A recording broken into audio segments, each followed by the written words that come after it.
रात का समय था, चारों तरफ गहरा अंधेरा था, आसमान में बादल थे और बीच बीच में बिजली चमक रही थी। सड़कें सुनसान पड़ी थी और हवा में अजीब सी ठंडक घुली हुई थी। विजय नाम का ट्रक ड्राइवर अपने भारी ट्रक को धीरे धीरे चला रहा था। उसका ट्रक सामान से लदा हुआ था जिसे सुबह तक शहर में पहुंचाना था। ये रास्ता पहाड़ी था और लोग कहते थे कि यहाँ भूत प्रेत भटकते हैं, क्योंकि कई साल पहले यहाँ बहुत बड़ा हादसा हुआ था। एक बस खाई में गिरकर जल गई थी और उसमें बैठे सभी लोग जिंदा जलकर मर गए थे। तब से इस मोड़ को मौत का मोड़ कहा जाने लगा था। विजय ने भी इन कहानियों को सुना था, लेकिन वह हमेशा हंस देता था और कहता था कि भूत जैसी कोई चीज नहीं होती, डर केवल इंसान के मन में होता है। मगर उस रात जब वह अकेला था और सड़क पर केवल उसके ट्रक की हेडलाइट्स जल रही थी, तब उसके दिल में हल्की हल्की घबराहट उठ रही थी। ट्रक के बाहर जंगल से अजीब आवाजें आ रही थी, जैसे कोई उसके साथ साथ चल रहा हो। पेड़ों के बीच सरसराहट थी और कभी कभी लगता था जैसे कोई फुसफुसा रहा हो। विजय ने डर को झटकने के लिए रेडियो चलाने की कोशिश की, लेकिन रेडियो में केवल अजीब सी खरखराहट थी, कोई गाना कोई आवाज नहीं आ रही थी। उसने मन ही मन भगवान का नाम लिया और ट्रक चलाता रहा। तभी अचानक उसने देखा कि सड़क के बीचों बीच एक औरत खड़ी है, सफेद साड़ी में लिपटी, उसके लंबे खुले बाल हवा में उड़ रहे थे, उसका चेहरा झुका हुआ था। विजय ने जोर से ब्रेक मारे और ट्रक वहीं रुक गया। विजय ने खिड़की से बाहर झांककर कहा, बहन जी आप इतनी रात को यहाँ अकेली क्या कर रही हैं? लेकिन औरत ने कोई जवाब नहीं दिया। वह धीरे धीरे ट्रक की तरफ बढ़ने लगी। विजय के दिल की धड़कन तेज हो गई। उसने तुरंत दरवाजा बंद कर लिया और चाबी घुमाकर इंजन चालू करने की कोशिश की, लेकिन इंजन बंद हो गया और उसी पल ट्रक की हेडलाइट्स भी बुझ गईं। चारों तरफ गहरा अंधेरा छा गया। विजय पसीने से तरबतर हो गया। उसने बार बार चाबी घुमाई, लेकिन इंजन ने कोई साथ नहीं दिया। तभी उसने देखा कि वह औरत ट्रक के सामने खड़ी है। धीरे धीरे उसने अपना चेहरा उठाया। विजय ने जैसे ही उसका चेहरा देखा, उसका खून जम गया। उसका चेहरा पूरी तरह झुलसा हुआ था, आंखें खून से लाल चमक रही थी और मुंह से भयानक चीख निकल रही थी। विजय डर से कांपने लगा। उसने दोनों हाथ जोड़कर भगवान का नाम लिया। अचानक ट्रक का इंजन अपने आप चालू हो गया और हेडलाइट्स जल उठी। विजय ने बिना एक पल गंवाए ट्रक को तेजी से आगे बढ़ाया और उस जगह से भाग निकला। मगर उसका डर अभी खत्म नहीं हुआ था, क्योंकि जैसे ही उसने रियर व्यू मिरर में देखा, उसे लगा कि ट्रक के पीछे कोई बैठा है। उसने घबराकर पलटकर देखा तो वहां कुछ भी नहीं था, लेकिन उसे लगा जैसे कोई अदृश्य ताकत उसका पीछा कर रही है।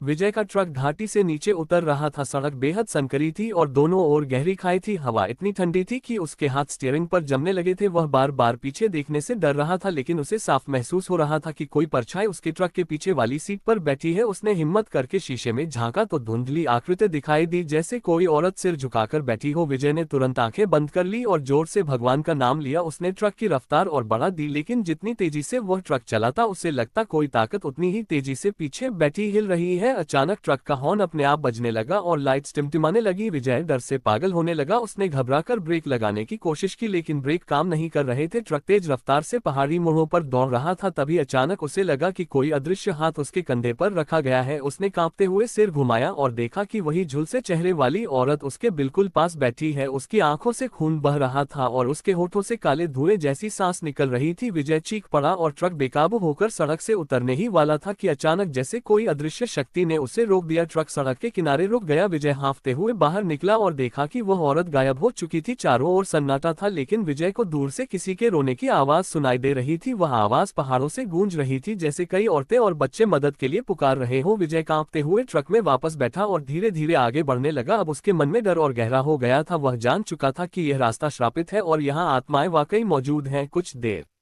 चलने के बाद वह एक ढाबे पर रुका। ढाबे वाला उसे देखकर बोला, भाई तू बहुत डरा हुआ लग रहा है। विजय ने कांपती आवाज में सारी बात बता दी। ढाबे वाले ने गंभीर स्वर में कहा, भाई तू अकेला नहीं है। इस रास्ते से गुजरने वाला हर ड्राइवर कभी ना कभी ऐसी घटनाओं का सामना करता है। कई ड्राइवरों ने गाड़ियों के शीशे पर खून से लिखे शब्द देखे हैं, कई ने अपने ट्रक में अचानक किसी को बैठा हुआ महसूस किया है और कई तो ऐसे भी थे जो रात को यहाँ से निकलने के बाद सुबह तक कभी वापस नहीं आए। उनकी गाड़ियां खाई में टूटी हुई पाई गई, लेकिन उनके शव कभी नहीं मिले। कहते हैं कि वे आत्माएं उन ड्राइवरों को अपने साथ खींच ले जाती हैं। विजय ये सुनकर बिल्कुल चुप हो गया। उसने मन ही मन ठान लिया कि चाहे जो भी हो, अब वह इस रास्ते से अकेला कभी नहीं गुजरेगा। लेकिन काम का दबाव उसे बार बार यहीं से गुजरने को मजबूर करता रहा और हर बार उसका सामना नई नई डरावनी घटनाओं से होता रहा। कभी उसके ट्रक का इंजन अपने आप बंद हो जाता, कभी रेडियो पर किसी औरत की चीख गूंजने लगती, कभी रात के अंधेरे में अचानक सड़क पर पूरी बस की परछाई दिखाई देती, जैसे दुर्घटना का दृश्य फिर से जीवित हो गया हो। विजय बार बार इन चीजों से डरकर पागल सा हो गया, लेकिन फिर भी नौकरी और जिम्मेदारी उसे रोकने नहीं देती थी।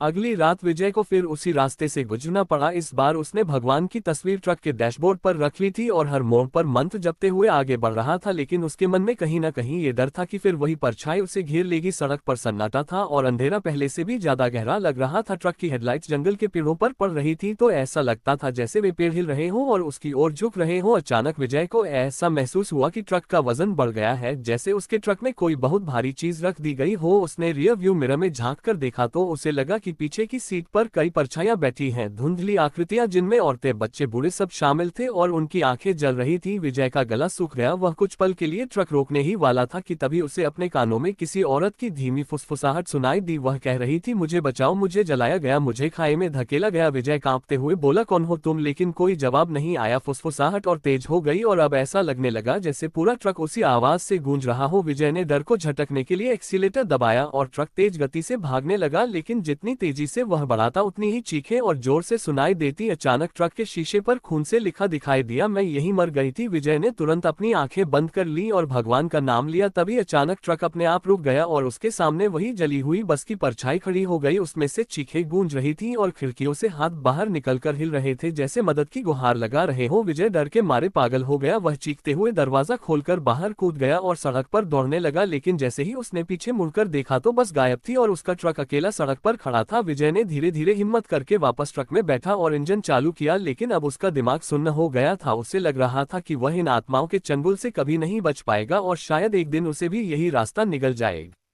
विजय अब समझ चुका था कि मौत का मोड़ केवल एक सड़क नहीं बल्कि एक ऐसा दरवाजा है जो इंसान को जीवित दुनिया से आत्माओं की दुनिया में खींच लेता है। लेकिन मजबूरी थी, उसे वही रास्ता बार बार लेना पड़ता था। उस रात जब वह फिर सामान लेकर निकला तो उसके साथी ड्राइवरों ने मना किया कि अकेले मत जाना, लेकिन कंपनी का दबाव और जल्दी डिलीवरी करने की मजबूरी ने उसे फिर अकेले निकलने पर मजबूर कर दिया। रात के लगभग 2 बजे थे। सड़क पूरी तरह सुनसान थी और आसमान में बादल गरज रहे थे। बिजली बार बार चमकती और जंगल की आकृतियां और भी भयावह लगती। विजय ने खुद को मजबूत बनाने के लिए लगातार भगवान का नाम लेना शुरू किया, लेकिन डर अब उसके खून में समा चुका था। जैसे ही ट्रक उस मोड़ पर पहुंचा जहां बस दुर्घटनाग्रस्त हुई थी, अचानक ट्रक अपने आप धीमा होने लगा। विजय ने एक्सीलेटर दबाया, लेकिन ट्रक जैसे किसी भारी बोझ से दब गया हो। तभी ट्रक के शीशे पर धुंध जम गई और उसमें धीरे धीरे उभरते अक्षरों में लिखा दिखाई दिया, हम सब जलकर मरे, हमें मुक्ति दिलाओ। विजय हक्का बक्का रह गया। उसने शीशा पोंछने की कोशिश की, लेकिन अक्षर और गहरे हो गए और उनमें से खून टपकने लगा। विजय का शरीर कांप उठा। तभी उसे ऐसा लगा जैसे ट्रक की पिछली तरफ बहुत से लोग चढ़ गए हैं। गाड़ी का वजन और बढ़ गया और केबिन में सड़ने की गंध भर गई। विजय ने डरते डरते पीछे झांका तो उसे परछाइयां दिखाई दी। औरतें, बच्चे, बूढ़े सब रो रहे थे और उनके शरीर झुलसे हुए थे। उन्होंने हाथ फैलाकर विजय की ओर इशारा किया। विजय चीख पड़ा। उसने आंखें बंद कर ली और पूरी ताकत से ट्रक दौड़ाने लगा। तभी अचानक रेडियो अपने आप चालू हो गया और उसमें वही बस दुर्घटना की चीखें गूंजने लगी, मानो दर्जनों लोग एक साथ मदद के लिए चिल्ला रहे हो। विजय पागलों की तरह चिल्लाने लगा, भगवान मुझे बचा लो। तभी ट्रक के सामने अचानक वही सफेद साड़ी वाली औरत खड़ी हो गई। ट्रक की लाइट उस पर पड़ी और उसका जला हुआ चेहरा साफ दिखाई दिया। विजय ने ब्रेक लगाने की कोशिश की, लेकिन ब्रेक फेल हो चुके थे। ट्रक सीधे उसी औरत की ओर बढ़ा और जैसे ही टक्कर होने वाली थी वह औरत धुएं में बदलकर गायब हो गई। लेकिन उसी पल ट्रक अचानक सड़क से उतरकर खाई की ओर फिसलने लगा। विजय ने पूरी ताकत से स्टीयरिंग मोड़ा और किसी तरह ट्रक को रोक लिया। उसका दिल इतनी तेजी से धड़क रहा था कि उसे लगा सीना फट जाएगा। वह कुछ देर तक वहीं बैठा हांफता रहा और पसीने से भीग चुका था। उसे लग रहा था कि आज उसकी मौत तय है, लेकिन किसी तरह उसने खुद को संभाला और ट्रक को फिर सड़क पर लाकर धीरे धीरे घाटी पार करने लगा।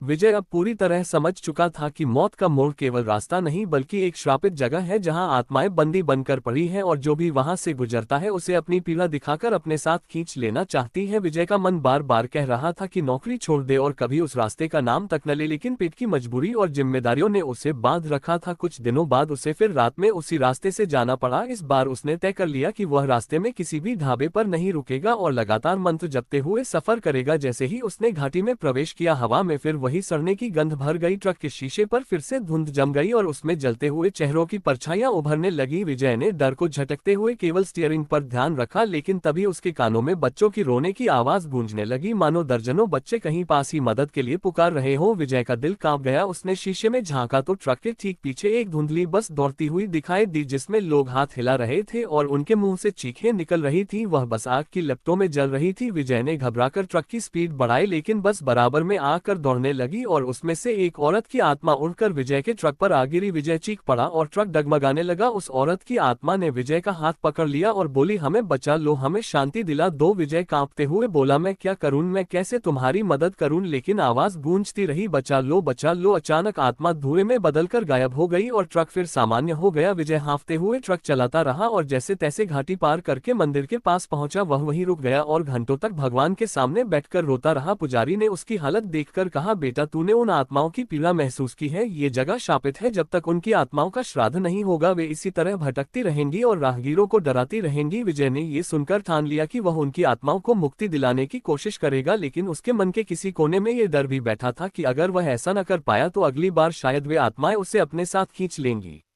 विजय अब मंदिर से लौटते वक्त पूरी तरह हिम्मत जुटाकर यह सोच रहा था कि वह उन आत्माओं के लिए श्राद्ध जरूर कराएगा, लेकिन रास्ता आसान नहीं था क्योंकि उसके पास न पैसे थे न कोई सहारा। वह केवल ट्रक चलाकर ही परिवार पालता था। कुछ दिनों तक उसने घाटी से दूरी बनाए रखी, लेकिन कंपनी ने दबाव डालकर उसे फिर वही रूट पकड़ने को मजबूर किया। इस बार उसने सोचा कि श्राद्ध का इंतजाम करने तक मंदिर से एक ताबीज पहन लेगा ताकि आत्माएं उसे नुकसान न पहुंचा सके। पुजारी ने उसे लाल धागे में बंधा हुआ एक ताबीज दिया और कहा, बेटा ये तुझे बचाएगा, लेकिन केवल कुछ समय के लिए, असली मुक्ति तो उन आत्माओं को ही चाहिए। विजय ने ताबीज गले में पहन लिया और फिर रात के अंधेरे में ट्रक लेकर मौत के मोड़ की ओर निकल पड़ा। जैसे ही वह घाटी के करीब पहुंचा, अचानक मौसम बिगड़ गया। आसमान में काले बादल छा गए, बिजली कड़कने लगी और हवा इतनी तेज चलने लगी कि ट्रक डगमगाने लगा। विजय ने मन ही मन हनुमान चालीसा का पाठ करना शुरू किया। तभी उसे लगा कोई उसके ट्रक की छत पर चल रहा है, जैसे भारी कदम पड़ रहे हों। धड़ धड़ की आवाज गूंज रही थी। विजय ने डरते डरते शीशे से बाहर देखा, लेकिन कुछ दिखाई नहीं दिया। तभी अचानक ट्रक के पीछे से वही जलती हुई बस फिर से आ गई। उसमें से बच्चों की चीखें, औरतों की विलाप की आवाजें और मर्दों की दर्दनाक कराहें सुनाई देने लगी। विजय के कान सुन्न पड़ने लगे। उसने ताबीज पकड़ा और आंखें बंद कर ली। तभी उसे महसूस हुआ कि बस के भीतर से वही औरत की आत्मा निकलकर उसके पास आ गई। इस बार उसका चेहरा और भी भयानक था, उसकी आंखों से खून बह रहा था और उसने विजय से कहा, हमें श्राद्ध चाहिए, हमें मुक्ति चाहिए, नहीं तो अगली बारी तेरी होगी। विजय कांप गया, उसके होंठ लड़खड़ाने लगे। उसने हाँ में सिर हिलाया और बोला, मैं वादा करता हूँ तुम्हें श्राद्ध दिलाऊंगा। तभी वह आत्मा चीख मारकर गायब हो गई और बस भी धुंध में खो गई। लेकिन उसके गायब होते ही ट्रक के अंदर इतनी ठंडक भर गई कि विजय की सांसें जमने लगी। वह कांपते हुए घाटी पार कर गया और सीधा मंदिर जा पहुंचा। इस बार उसने पुजारी से कहा, बाबा चाहे कर्ज हो जाए, चाहे मैं सड़क पर आ जाऊं, लेकिन उन आत्माओं का श्राद्ध जरूर कराए, वरना मैं अगली बार जिंदा नहीं लौट पाऊंगा।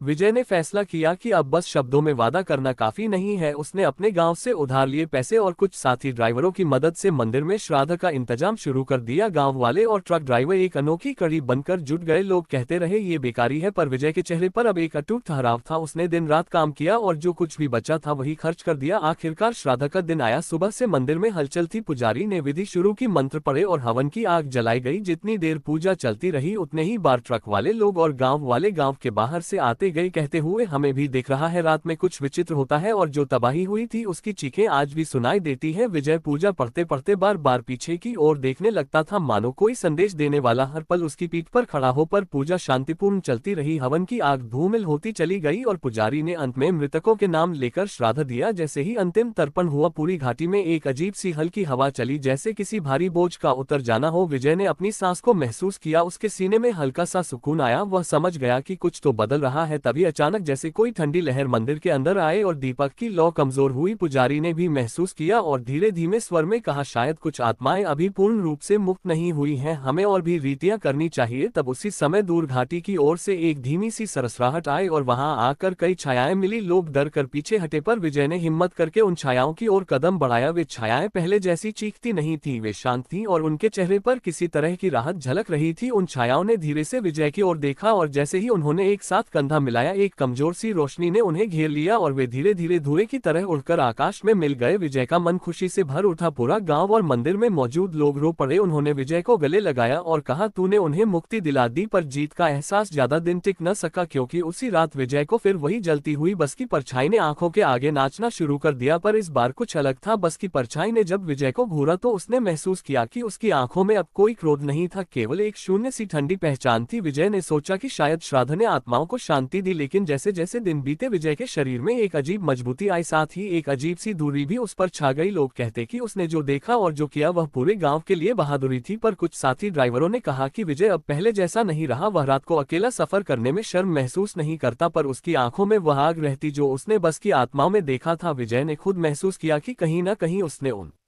आत्माओं की वे बातें अपने अंदर उतार ली हैं। कभी कभी उसे ख्याल आता कि रास्ता अब खाली है और वह अकेला है, पर रात के कुछ पलों में उसे पता चलता कि उसके ट्रक के आसपास हल्की परछाइयां फिर से गूंज उठती हैं। वे परछाइयां क्रोध या दर्द के भाव नहीं दिखाती, पर वे उससे कुछ मांगती हैं, जैसे कोई कर्ज होता है जिसे जीवन से चुकाया जाना बाकी हो। विजय ने ताबीज पहना रखा, लेकिन हर बार जब वह घाटी के पास से गुजरता तो उसे लगता कि कोई नन्हा सा हाथ उसकी हथेली पर दब रहा है और आवाज आती है, धन्यवाद। और फिर फुसफुसाहट में शब्द जो शायद उस रात की दुआओं का प्रतिफल थे। विजय ने तय किया कि अब वह उस रास्ते को अभिशप्त कहकर छोड़कर नहीं जाएगा। वह अब उन आत्माओं की गवाह बन चुका था जो कभी राहगीरों को डराती थी और अब शायद वे उसे साथ लेकर जाती दिखती थी। लोग गांव में बातें करते रहे, एक तरफ विजय की वीरता का जश्न था और दूसरी तरफ किसी के मन में एक छोटा सा भय कि क्या सच में मुक्ति पूरी हुई थी या कुछ नया शुरू हुआ था। विजय के जीवन में बदलाव साफ दिखने लगे। वह अब रात में शांत बैठकर किसी से बातें नहीं करता, पर रात के सन्नाटों में उसकी आवाज गूंजती कि मैं तुम्हारी रक्षा करूंगा। और घाटी की दिशाओं में कोई हल्की सी सरसराहट आती, जैसे उत्तर मिलता। कोई कहता कि इस दुनिया के और भी रास्ते हैं जिन्हें समझने की जरूरत है। और विजय ने अपने ट्रक की सीट पर बैठे बैठे एक दिन सोचा कि चाहे कुछ भी हो, मेरे साथ जो भी जुड़ा है उसे मैं निभाऊंगा, चाहे वह आत्माएं हो या राहगीर या मेरा खुद का डर। और इस सोच के साथ विजय ने फिर सड़क पकड़ी और पहाड़ों के आगे अंधेरा फैल गया और हवा ने धीमे से एक पुरानी कहानी की तरह फुसफुसाकर कहा, सब कुछ यहीं खत्म नहीं होता है।